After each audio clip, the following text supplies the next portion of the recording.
Hello there, and welcome back to High Ground. Today, I'm joined by my friend Landon, and without further ado, Landon, what are we talking about? Man, we are talking about the Superman trailer. Literally just dropped. Yep. And oh my gosh, I am so excited for the DC universe that James Gunn is putting together. What's your thoughts on the trailer? Dude, and I had just mentioned, just for context, we just watched it like 5 seconds ago, right when it dropped. Every time I started to have a little bit of doubt, because there's a lot of pressure riding on this movie, just all around. This is like the movie, just starting a clean slate. Like, I don't know, it kind of has to do good, but like every time I have a little bit of doubt, he drops something else, and I'm like, this is perfect. Like, this is literally like cinema. Yeah. I love it. And it's exciting. It's exciting too, because I've told Zach this so many times. I mean, before the DCEU ended, I was like, I think they should just restart. And now they're finally doing it. We're at the starting line of the DCU that James Gunn is starting. And I think it looks good. Everything in the trailer, it looked good. From when he was doing the interview with Lois, and his voice changed. The voice changed from Clark to Superman. Yes. Like, perfect. This is the first time I feel like, I mean, you know, no disrespect to Matt Reeves, Henry Cavill, any of the previous Supermen. This is the first time, though, that the direction feels like we're two different people. There's Clark Kent, Superman. Yeah. Like, in the kind of like you talked about. Because one thing, too, I noticed is like in the earlier trailers is even the hair. Like, when he's Clark Kent, it's kind of messy. Yeah. But like when he's Superman, it's like the hair's completely different. Yeah. I'm like, okay, I see why people don't recognize him now. Yeah. It's not just the glasses. I know you met Christopher Reeves. You said Matt. Sorry, Christopher Reeves. Yeah. I always get him so confused with that. A lot of last names. But yeah, that's something I applaud James Gunn for, is because, like, as someone with curly hair, like, you can't just slick it back and you can't just go away. You can't just have like one curl, like how Brandon Routh and Christopher Reeves, I just said that, did. But like, the one curl means you got curly hair, so him having like the curly, like, messy perm type hair, like, while he's Clark, and then the slick back with the one curl while he's Superman, like, night and day is perfect. And what's his name? Nicholas Hoult as Lex Luthor. Oh my gosh, man, dude. Like, at first seeing him, because, I mean, we're big Marvel nerds and all that, so like, I just see Beast, right, from First Class. But after that trailer, he's Lex Luthor. He's a menace. And I think, she said he's the president, no? I was going to bring it up. I think it's insinuated. I don't think we know yet. I think and there's a lot with this movie that's still speculation, which, again, applaud James Gunn for like keeping it as under wraps as he can, but still give us stuff to look forward to. But it kind of feels that way. Either that or it was just coincidence. But either way, though, he is coming out swinging. Like, yeah, he's got it going. Yeah, for sure. And I just I just told you it's crazy. So whenever you watch the trailer, he's talking about Superman, or someone says like, he's Superman. He goes, man, and he's like, that's it. I'm like, that's crazy. So yeah, he hates him. So yeah. And then we got our first look. Obviously, we just saw him in the Peacemaker trailer as Rick Flag Sr., but Frank Grillo being Rick Flag Sr. and Superman, him being the Secretary of State, coming off of Creature Commandos. I finished that like a month ago, so I got to refresh myself on that. But coming off of that. And I think that's going to be a connection point, because I believe James Gunn did say cartoons and live action do connect. They connect. Yeah. I think you're right. I think so, but I think that's going to be like the first like cross path, I guess. Because like, obviously in the vision of, I forgot her name, but in Creature Commandos, it's like our Superman. Yeah, you see this Superman suit. So I think that's a thing. So first character that's translated from the animated show to a live action. Rick Flag Sr. And he looks good at Rick Flag Sr. He's not... it feels natural. Yeah, he's not Crossbones. Is that his name? Yeah, he was Crossbones. Yeah, he's not Crossbones no MCU, more. So he's in the DC universe. So great. We got... I think they're going to, like...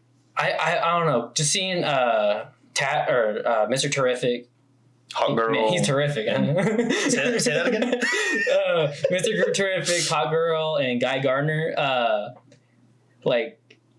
have a theory that they're going like. There's already a superhero team already established in the universe, and that's the JSA, the Justice Society of America. Yeah. And if that's the case, how cool would it be? Because I'm a huge Flash fan, real. So I'm like, that'd be so cool if he's not going to show up in the movie, like just because obviously the JSA are going to be Peacemaker, or not. Hot Girl and Guy Gardner are in Peacemaker, right? Season 2. So it'd be so cool to see Jay Garrick pop up at some point. And I want Grant Gustin playing him, just like how John Wesley Shipp played. It would be a full circle moment. But enough of the Flash. Superman. Yeah. Man. And like, what's your thoughts on David Corenswet? What's your thoughts on David Corenswet as Superman after seeing that extended trailer? I'm convinced. I think that's one thing. I feel like so many people like criticize the casting at first, because for those that like are unaware, the whole like drama with Henry Cavill. So they brought him back in Black Adam. Yeah. That was like kind of the last bit. Not the last, but one of the last like projects of the DCEU. I forgot about that. And then there's like, nope. So there's a whole drama to that. Like, I won't get into that. But with David I can't say his last name. Corenswet. He looks pretty much just like a younger Henry Cavill. Yeah. But to that point, looks like Superman. Yeah. So I'm like, I think that's good. But again, his range, I've never seen him in anything else, but already I'm like, this is who Superman's supposed to be. Because he's like, in the interview, you already feel like that emotion of like, I'm just trying to do the right thing. Yeah, the war. Because he just questions like, people are going to die. Yeah. Like, if I didn't show up. And I love that. Because to me, Superman is like, when you really look at it, he's such a selfless hero. Yeah. To a fault. In the sense of like, whereas Batman's the opposite of like, you know, he's more tactical, more like strategic. Yeah. Like, I'm thinking of the whole picture, whereas Superman's like, I just want to save people. Yeah. Like, I don't care what happens to me type thing, even though he's invincible. But yeah.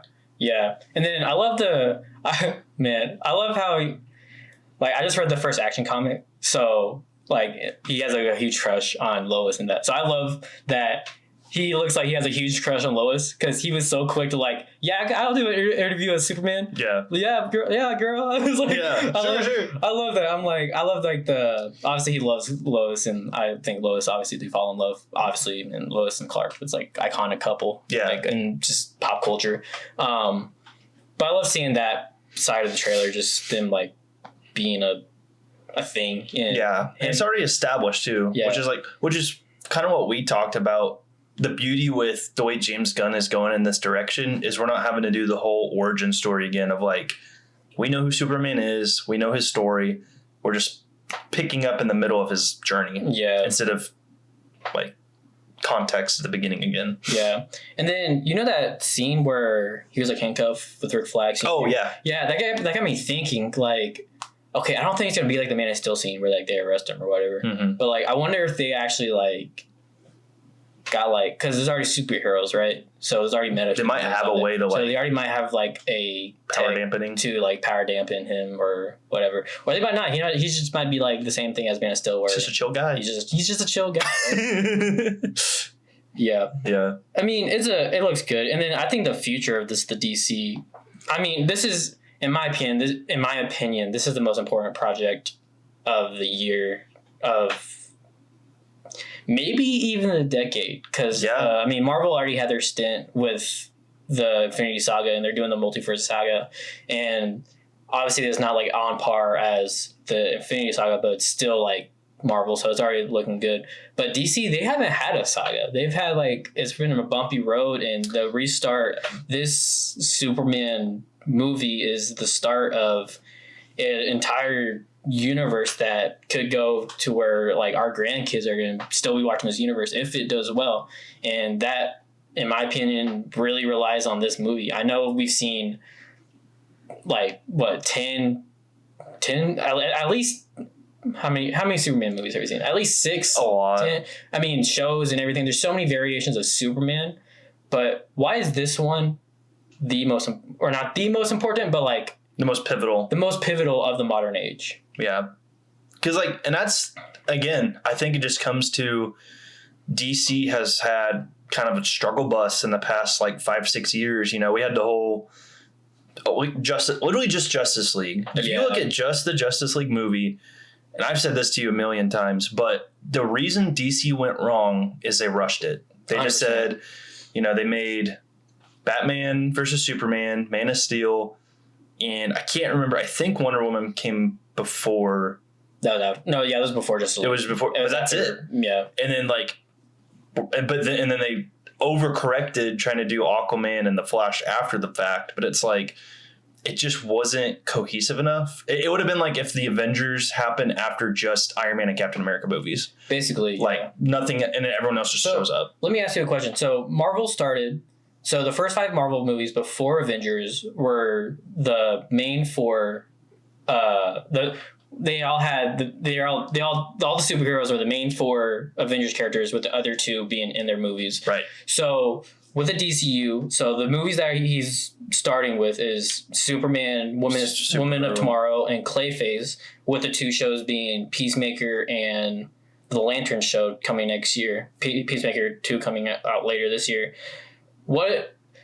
How do you think he's gonna like start off his universe? Because obviously the Justice League consists of Superman, Batman, Wonder Woman, them, and his first movies are Superman, Supergirl, and Clayface. It's kind of random. Yeah, I think that's the beauty of it. I don't even think he's doing Justice League first. I think he will do it, but he's starting with Justice Society of America, and they're like the precursor to it. Yeah, because so what I mean by that is like, in 2008, Marvel started, 2012. Oh, yeah. So like, how do you think, so let's say Justice League comes out in 6 years from now, right? So with the first 2 years being main character, I'm not saying Supergirl's a side character, right? But compared to Superman, is kind of a side character, and then Clayface he's a villain.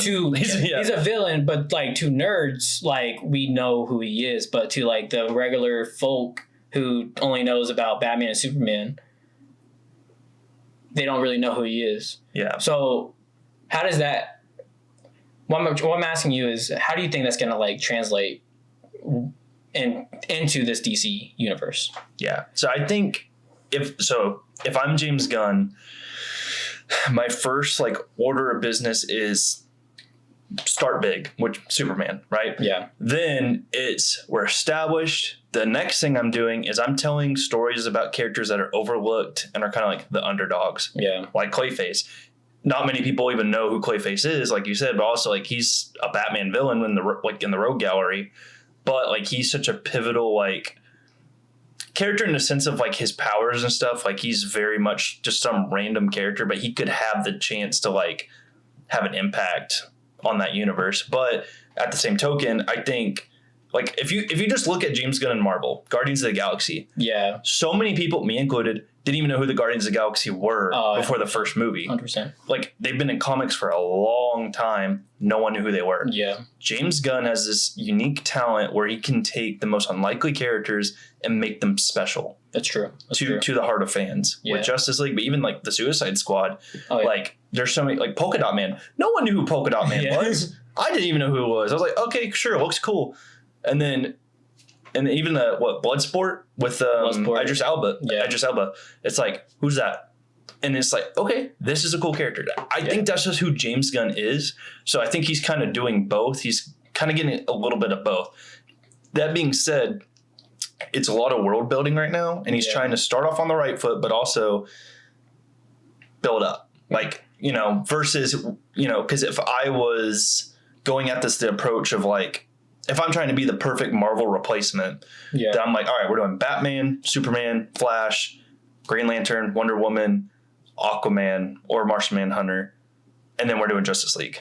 But him, it's like, I think he knows that's what fans expect, so he's not doing that. Yeah, that's smart. He is coming. He did announce they're about to do another film. They're about to announce another film. Mm-hmm. People speculate is going to be Martian Manhunter, which would be cool. I would love a Martian Manhunter project. So let me ask you one more question, and then we'll close out the episode. So with Superman being the first project, we got the trailer. We're all excited. It looks really good. Everything in the trailer I thought was perfect. It's perfect. But after Superman, out of the Peacemaker, Lanterns, Woman of Tomorrow, and Clayface, out of those 4 projects, which one are you most excited for? I'd have to say the Lanterns, just because we haven't had that. we haven't had Green Lantern, justice for Green Lantern, bro. But also, like, me personally, it's like, I want to see a successful Green Lantern. No offense to Ryan Reynolds. He did what he could. He did the best job he could, but it's almost like they've been too afraid to touch that character again. And it makes me so happy, even though it's just Guy Gardner. It's not like Hal Jordan, which is like, or Jon Stewart, which I feel like a lot. For like me, Jon Stewart was my Green Lantern growing up because of the Justice League cartoon. But I like that he's already like, all right, let's get him in there. Like, it's been get off the bench, you're up. Like, we're finally getting love for Green Lantern. The fact to have a whole series dedicated to it, and it's gonna have Jon Stewart and Hal Jordan. I'm like, this is perfect. Yeah, like this is what I want. But the whole series, and I think I agree with that. The Lantern series, I feel like, it's pivotal. There's a lot in the Lanterns, not just Green Lanterns, but there's like 9 cores to it. So yeah, there's that's just even more story to tell. Like, they'll probably start out with like Sinestro and the Yellow Lanterns, but like that's just more if they do further seasons or just in general, like they can address the others and how much of an important role they have in the universe. So of a live action show of a Justice League member to choose, I think he did choose the right one for that. But we're excited for Superman. We trust James Gunn. He did. Yes. He made us. We didn't know who our raccoon was in Guardians of the Galaxy, and then we were all crying about it in Volume 3. Yeah. So with that, we're gonna close out the episode. We try to keep these episodes short and sweet. If you watched the last episode, that's our first episode, so give us grace. But in every episode, we both believe in Jesus and in the Bible and the resurrection and the cross and all that. So we think it is our duty we believe we should be sharing the gospel, a word for y'all. So if you are a believer like us, in Matthew 28:19, it says, the Great Commission, Jesus, therefore go and make disciples of all nations, baptizing them in the name of the Father and Son and the Holy Spirit. So that's really our heart with this podcast, is that his name be glorified. Hey, you get all the glory from this. Yes, we love superheroes and Star Wars and movies and all that, but at the end of the day, none of that matters. The only thing that matters is Jesus, is the cross, is the Holy Spirit, the Trinity. You know what I mean? So with that word, don't be afraid to go tell someone about Jesus, right? And if you're an introvert like me, start a podcast and do it. It's great. Yeah. Bye.